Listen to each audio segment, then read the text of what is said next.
Hey guys, this is Anthony Morganti from anthonymorganti.com, and this is episode 131 of Photo Critiques. Now, you guys have heard, I'm sure, that I'm not accepting any new images for critique, but I'm still getting them in. So please, no one, I'm not accepting any more new images for critique. If you send them in to me already and I accepted them, I will be doing your critique. I'll be doing critiques through February and into March. I have that many to do yet, but I'm not accepting any new ones. Now, if you guys hadn't heard as to why I'm not taking any new ones, in the description of this video there's a link. Click on it and it will take you to my website. I wrote a short article that explains why I'm not going to be doing critiques anymore and the new thing I'm going to be doing instead of critiques. So please check that out. Now, as I mentioned, this is episode 131, and in this episode I'm pleased to critique the work of Dennis Bland. Dennis sent me in some interesting shots, some really nice shots. One thing I gotta say, not this shot, but most of his shots he sent me were really small. He sent them to me through email, so I had to blow them up, and they lost some definition when I did that. So this first one, though, as you can see, has a lot of definition. This is a really nice shot of this raven. Perfect focus. I often mention to you guys, you got to focus on the eye, and as you could see here, Dennis did. It's perfectly in focus. We could see the extreme detail in the raven's feathers, and it's really nicely done. It has a very slight vignette, which helps draw your gaze towards the middle, towards the bird. It almost looks like the bird has got a spotlight on him. And it's a really nice shot. I really do like this shot a lot. Now this is one I had to blow up because, as I mentioned, it was so small. I like the idea here, and whenever you have anything moving through the frame, from a train to a car to a person to a dog, anything moving through the frame, you want the empty part of the frame in the direction the train, in this case the train, is going. So if this train was like way over here, it wouldn't be as strong a picture because it looks like the train is running off the frame. But you have the train kind of just entering the frame right here behind this tree, and you have all this empty space over here, and it really looks balanced when you do it. And I like the processing here, nice color, and the way you you know, it's a busy shot, but you managed it really nicely by the way you composed it. So even though it's busy, it just works because of the way you composed it. So it's a real nice shot. This is a nice shot too. Again, excellent focus. Very nice focus on this moose, I believe. Really well done. We are real close right here, and we have all this room up here, so it looks like the moose is a little too low in the frame. So you know, if you could have just got down just a little bit lower, I think it would have been a better shot. Also, a little bit too much of the moose's body, where we're getting part of a leg here. You want to usually cut it off right here. Let me see if I could help you by showing you.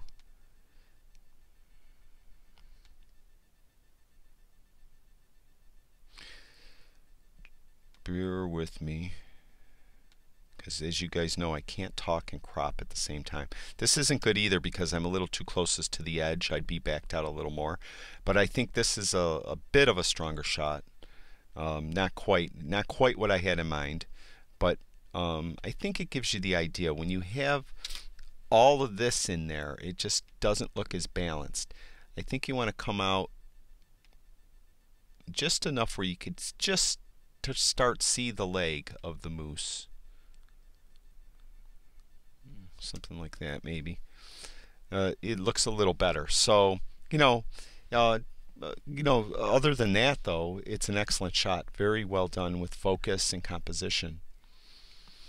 I like this shot a lot. We have this natural framing of these trees that are overhanging, and we have this. I mentioned when you are using framing, whether it's a door, window, or in this case trees, you're inviting the viewer to look through the frame and see what's on the other side, and it better be interesting. And this is really nice. We have this just Snowcap mountain right here, and it's a really nice shot. So it's a real nice composition. It lost a lot of resolution when I blew it up. So of course, if it in the full resolution, it would look a lot more colorful, a lot better. One thing, as you could see here, the sky wasn't interesting, but Dennis got around that by using the framing. So we're taking out the uninteresting sky and replacing it with the framing, and it helps the viewer bring their gaze to the interesting part you want them to look at. This shot here is just, now this is a busy shot, similar to that one a few ago, which was this one.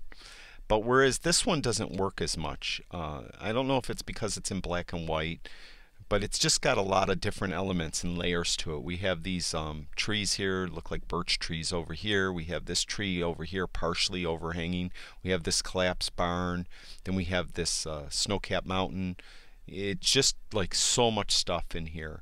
And there's not really anything to naturally help us look at anything, or to, no like leading line to help us see something. So in this case, this photograph doesn't work as much. Busy scenes are very difficult to photograph, and that's why in the train it's rather unusual to get such a great shot in like this when you have a really busy scene. So in this scene here, you really have to work the scene and try to get something different angles and try to minimize the distractions. There's a kind of a typical sunset. The sun's just starting to go down behind the hill, or maybe it's a sunrise just starting to come up in front of the or behind the hill, but it's a nice shot. We have some foreground element here being silhouetted, not overly interesting. The water's completely empty, so if there was something in the water, it might add some interest too. Sky wasn't that great, but we have some nice color, and it's contrasting color. We have the cool blue up here, and this warm color down here. It really adds some contrast to the shot, so it's really nice. This is a really nice focus too on this one. This is, whenever you do wildlife, you really need tight focus usually. And right here is just, stupendous focus. Very well done, Dennis. I'm sorry, I'm losing my voice a bit. Now this is one I had to, blow up, and as you can see, we lost a lot of definition here. This here, the light was tough the way the bird is, because the light's coming a little bit behind the bird from our left, the bird's right, and we have all this body part in shadow. So it's a little tough of a shot to get. Typically on something like this, you're going to want to try to get the bird more front lit. So you'd move over to your left and circle around to your left, so you get the bird more front lit, and you'd get this face front lit. Like, just imagine the shot coming from this direction. It would be a lot stronger of a shot. That's the last one for Dennis. Thank you for sharing your work with us, Dennis. Very well done. Thank you.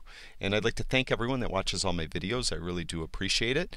And if you have time, subscribe to my YouTube channel. I'd really appreciate that. That's it for now. I'll talk to you guys soon.